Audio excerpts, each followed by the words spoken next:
Now, if you think about it like this, most people, when they have their lunch break, they generally have a crash on the afternoon. People crash at like just after 12, people crash at like 3 p.m. I do not get that. I've just got a steady supply of energy. I don't eat till the evening, and my energy is just like that throughout the day. My brain is switched on all of the time. I'm just like hyper productive, super focused. So if you increase in energy, increase your focus, you increase productivity. What happens when you increase productivity? Well, you get more work done, and that can equal more revenue at the end of the day. Fasting, it helps with insulin sensitivity. So it helps in the way that you process sugars and carbohydrates. If you increase insulin sensitivity, it means your cells are sensitive to insulin. So you only need a little bit of insulin to open up the doors of the cells to allow the nutrients to come in. Now, if you're eating throughout the day, you eat 3-4 meals, but you're also having sugary drinks, you're throwing insulin at the doors of the cells each day, every couple of hours or whatever it is, and your cells become less resistant to the insulin, which it doesn't allow as much nutrients in, and then there's kind of a spillover is like insulin then will store that food as fat. Now, with increasing insulin sensitivity, again, when you do intake that food, it opens up the doors of the cells because the cells are so sensitive to the insulin that it allows more nutrition in. And if you didn't know this, insulin is the most anabolic hormone in the body. So it's actually used for building. But when your cells are desensitized to it, that's when it stores as fat. So just go and have a look at me. I'm not joking. You can build muscle while you're fasting, and you can build lean muscle. So the other thing, fasting creates space in your life. It frees up time. So, it helps with your routines, basically. You've got more time on a morning, or whenever you choose to fast, you free up more time, increased energy, increased productivity. You save money. You save money because you're not spending that much on food. So there's many different benefits to fasting, right? The other thing, which I nearly missed out, is autophagy. So autophagy is basically your body's recycling system. It's how your cells recycle. When you go for a period of time without food, your cells basically go, right, there's no food coming in, we still need to regenerate. Okay, so we're going to take the damaged components from these cells, and we're going to recycle the damaged mitochondria. We're going to recycle the other components of the cells and regenerate them into new ones. At the same time, flushing out any toxins and cell debris. So it's basically your body's way of regenerating cells. And if there's any old damaged, broken cells, it will recycle them into new cells. It's your body's way of healing. So I do fasting for many different reasons. One of them is longevity. It's the main one is longevity. Also increasing growth hormone, increasing insulin sensitivity. I increase my energy, increase focus, increase productivity. I save time, I save money. There's so many benefits.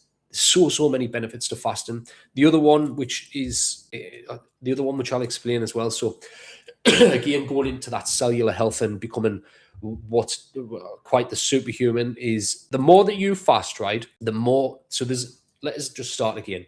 When you fast, your cells go into this process called autophagy. They also go into a process called mitochondrial biogenesis.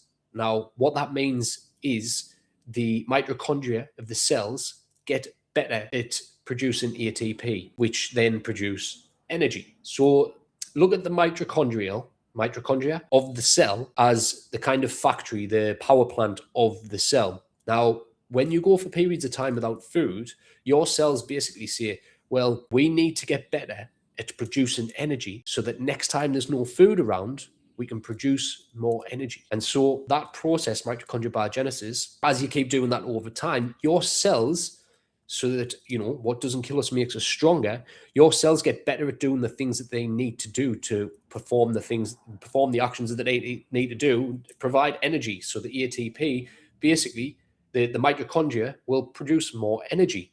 Not only that, when you're more fat adapted, you get more ATP per molecule of fat compared to carbs. So when you're able to not only tap into that body fat as fuel, your cells are performing better because you've went through those periods of time without food. So you're kind of like biohacking your body, you're hacking your cells into performing better each time. And it's the proof is in the pudding. I've been doing this for years, and I'm not joking. Like, I've not aged in the past 5 years, and that's down to the increase in growth hormone. The other thing is, I continue to push my limits in fasting and training at an elite level, like doing some crazy shit when in the fasted state. So like the proof is there, and some people might not agree with it, but what I would encourage you to do is just give it a try, and I promise you, like, humans have been able to, without fasting, without our body being able to go into these processes, humans wouldn't be alive. We've constantly went through cycles of feast and famine, and so through those cycles of famine, your body would go into autophagy, cells would adapt, get better at doing what they're doing for next time there's no food around. The other thing is I would like to drop in is training in a fasted state. I will get into this in a little bit more detail in the next one, but training in a fasted state. Now, a cheetah is always fastest when it's hungry. A lion is not going to go and hunt after it's eaten. So why is everybody thinking that they need to eat multiple times a day to fuel their workouts, when in reality, you have got an energy source on you? The average person has got 20 to 30 pounds, right, of stored energy. 1 pound of body fat is 3,500 calories. And I think if I do the math right in my head, I think it's between 70, and you've probably got between 70 and 100,000 calories worth of energy stored on your body that in fat, versus the 2,500 that you might have stored in glycogen. Again, what happens when that glycogen runs out? If you are somebody who has become metabolically flexible, you can then tap into that energy source. I'll drop this one here. I actually interviewed a guy called Alex. He's called Keto Marathons on Instagram. He fasted for 5 days. He was already fat adapted. He did some fasting. He already did some fasting, but he eats a keto diet. He was already fat adapted, and he was able to run 5 marathons back to back on a 5-day fast. Each day, he completed a marathon without eating for 5 days. So just to give you a bit of an idea, and I know there's different styles of training, but just trust us, it's fasted training sessions are superior. I've lifted weights, I've done calisthenics, I've done recently kettlebell shred fast workouts, high intensity stuff, and I feel better. I feel better when I'm in a fasted state when training. So that's benefits of fasting, some of the benefits of fasting. Now, a question I hear from people is like, what's the best method of fasting to do? I'm gonna go out there and say, like, there's no one best method, because for me, I do fasting for a lot of different reasons. You're going to do different lengths of fast for a different outcome. If you want to get deep autophagy, cellular healing, you might do 2, 3, 4, 5. Some people do 40-day water fasts, believe it or not.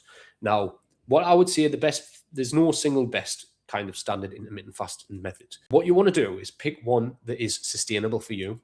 And I would also encourage you, if you are new to fasting, is to work through them. So you start at like a 14 or a 16-hour fast, and then what you do, you reap all of the benefits from that. So you're probably going to drop a little bit weight, you're going to feel a little bit more energy, you might have freed up a little bit more time. And then what you're going to do when that starts to become comfortable and easy, then you're going to move the needle a little bit. You're going to go, right, that 14 or 16 hours has become easy, I'm going to push it back a little bit more. So you might start to do an 18 or a 20-hour fast, and then you're going to get even more benefits from that. It's like, I always see with people when they start the nutrition plans, and I give them like a high number of calories to work with at first, they're like, why am I on that much? And I'm like, well, you've got more to play with then. If you just dive straight into 2-day fasts, right, then you're leaving all the other benefits, all the other gains, or like fat loss that you would have gotten from all the other benefits of fasting. The other thing, it allows you to kind of learn each different method. And so I don't think there's any one there's a sweet spot for me, which is around 20 to 22 hours, but I'm kind of advanced. I would say I'm advanced. So 20 to 22 hours is easy for me. And I can eat a lot of food. Some people can't eat a lot of food in one go. And so what I would do is encourage you to look at your lifestyle as a whole as well. Don't look at your week and think, okay, what days can I fast? And when does it make sense to fast? When does it not make sense to fast? And I also teach this is fit fasting to fit your lifestyle. And so everybody's lifestyles are different. We all have different responsibilities. Some people have kids. Some people run 2 businesses. Some people work late. They do shifts. Like, whatever that is, you've got to look at your lifestyle and think, okay, fit fasting to fit my lifestyle, not the other way around. Because if you start trying to change your lifestyle to fit in with fasting, that's where you get friction. And when you get friction, it makes it harder to stick to something. So if you go actually Monday, Tuesday, Wednesday, it's easy for me to do a 16-8. And do you know what it is? Thursday, I go out with dinner with the team or whatever, and it's going to be easier for me to fast all day and then eat at that period of time, whatever that is. Or you could be a single parent and you've got the kids 3 days of the week, and okay, on those days I want to have breakfast with my kids. Okay, so maybe don't fast on those days. You might have a time on a weekend where you go, do you know what it is? Saturday would really work for me to either not eat at all or to do a 20-hour fast. Or, you might be doing one meal a day throughout the week, and you might go, I'm going to be a bit more relaxed on the weekend and I'm going to do a 16-8. There's actually no kind of, there's obviously you get like different benefits from different ones, but I would say fit fasting to fit your lifestyle. Plan out, the idea here is we're going to plan out your first week. So look at what you've got on throughout the week. Think about your work, your training, your family commitments, all of these things.